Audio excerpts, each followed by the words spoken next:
Hai teman-teman semua, kali ini aku bakal jelasin tentang tegangan permukaan. Apa sih itu tegangan permukaan? Faktor apa aja yang mempengaruhi? Dan fenomena apa aja yang terjadi di sekitar kita? Tegangan permukaan itu sendiri adalah sifat permukaan suatu zat cair yang berperilaku layaknya lapisan kulit tipis yang kenyal atau lentur akibat pengaruh tegangan.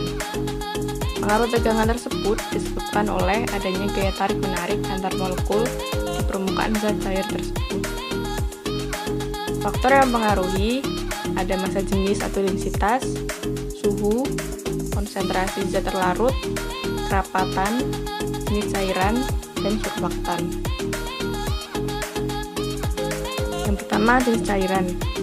Pada umumnya, cairan yang memiliki gaya tarik-menarik antara molekulnya besar seperti air, maka tegangan permukaannya juga besar.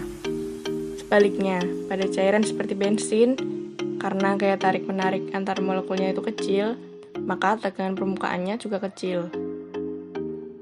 Yang kedua, massa jenis dan kerapatan.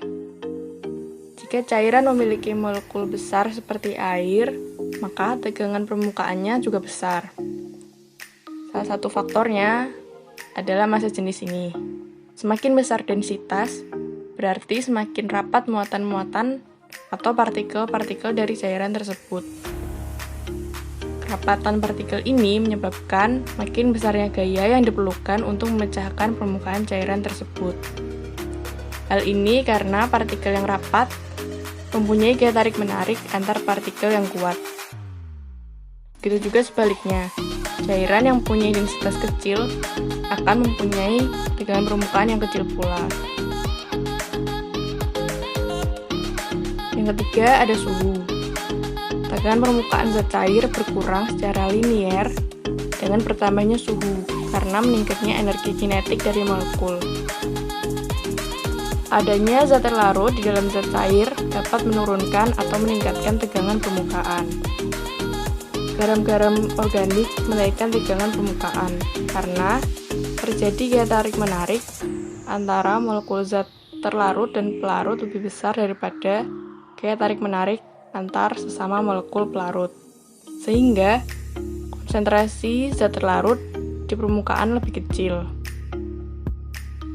Tegangan yang terjadi pada air akan bertambah dengan penambahan garam anorganik, tapi akan berkurang dengan penambahan senyawa organik tertentu. Yang keempat, ada konsentrasi zat terlarut. Konsentrasi zat terlarut, suatu larutan biner mempunyai pengaruh terhadap sifat-sifat larutan termasuk tegangan muka dan adsorpsi pada permukaan larutan. Solut yang ditambahkan ke dalam larutan akan menurunkan tegangan muka karena mempunyai konsentrasi di permukaan yang lebih besar daripada di dalam larutan. Sebaliknya, solut yang penambahannya ke dalam larutan menaikkan tegangan muka mempunyai konsentrasi di permukaan yang lebih kecil daripada dalam larutan. Yang kelima ada surfaktan. Surfaktan adalah zat yang dapat mengaktifkan permukaan karena cenderung untuk terkonsentrasi pada permukaan atau antar muka. Surfaktan mempunyai orientasi yang jelas sehingga cenderung pada rantai lurus. Contoh surfaktan adalah sabun.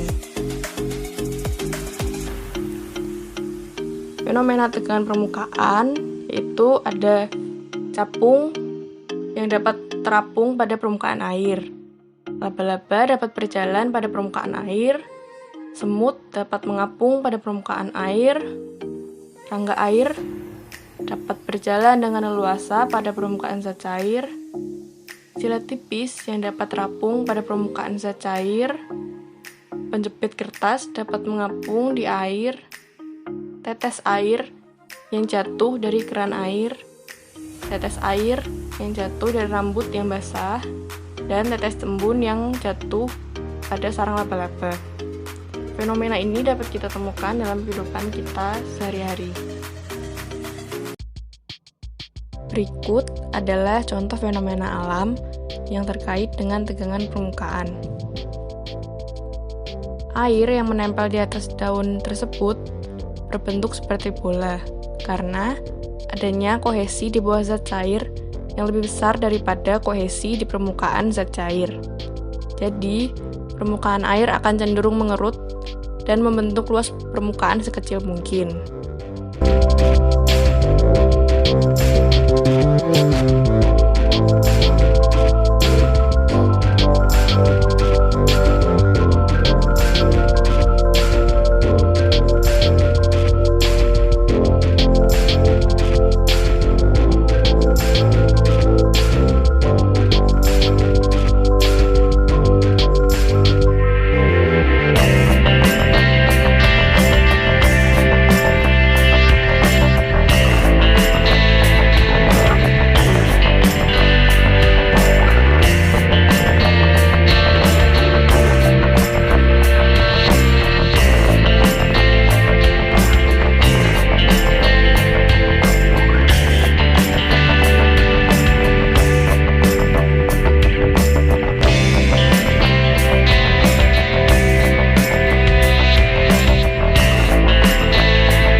Kali ini kita akan melakukan percobaan dengan tujuan untuk menentukan pengaruh surfaktan terhadap tegangan permukaan.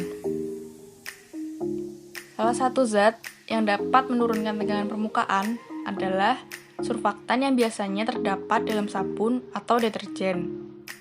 Surfaktan merupakan senyawa organik yang di dalam molekulnya memiliki sedikitnya satu gugus hidrofilik dan satu gugus hidrofobik. Surfaktan merupakan suatu zat yang bersifat aktif permukaan yang dapat menurunkan tegangan antar muka antara minyak dan air. Karena strukturnya yang amfifilik, yaitu adanya dua gugus yang memiliki derajat polaritas yang berbeda pada molekul yang sama. Alat dan bahan yang digunakan pada praktikum ini yaitu air, gelas bening, sabun colek, 2 sendok makan untuk air 1 gelas, silet 2-3 buah, tisu. Pada percobaan pertama dilakukan dengan menaruh larutan A, yaitu larutan air, dan larutan B, yaitu larutan sabun yang telah dipreparasi sebelumnya, pada posisi yang telah diberi label A dan B. Kemudian ditaruh silet ke dalam larutan A. Dan bisa kita lihat silet akan mengambang karena permukaan cairan akan meregang untuk mempertahankan permukaannya, sehingga benda dapat terapung di atasnya. Silet terapung pada air karena massa jenis air lebih besar daripada massa jenis silet. Pada larutan B, di mana air sudah ditambahkan dengan sabun colek, silet tidak akan bertahan lama di permukaan air, karena penambahan surfaktan akan menurunkan dan menghilangkan tegangan permukaan dengan mematahkan ikatan-ikatan hidrogen pada permukaan. Penambahan sabun colek sebagai surfaktan justru menurunkan tegangan permukaan dan menyebabkan cairan tidak mampu menahan silet. Padahal, sebelum ditambahkan deterjen, air dapat menahan silet agar terapung. Pada percobaan kedua, dilakukan seperti percobaan pertama. Hanya saja larutan A dan B diganti menjadi 4 jenis konsentrasi yang berbeda. Pada gelas pertama, dengan takaran 2 sendok makan sabun colek. Pada gelas kedua, dengan takaran 4 sendok makan sabun colek. Pada gelas ketiga, dengan takaran 6 sendok makan sabun colek. Dan gelas keempat dengan takaran 8 sendok makan sabun colek. Fungsi dari sabun colek itu sendiri ketika dilarutkan dalam air adalah untuk menurunkan tegangan permukaan pada air tersebut. dapat kita lihat, semakin banyak konsentrasi sabun colek yang ditambahkan, maka akan semakin menimbulkan efek licin pada silet, sehingga silet akan semakin cepat bergerak ke bawah. Dari hal tersebut, dapat kita ketahui bahwa menurunnya nilai tegangan permukaan suatu zat cair dapat dilihat dari besar konsentrasi surfaktan. Semakin besar konsentrasi, maka semakin kecil nilai tegangan permukaan.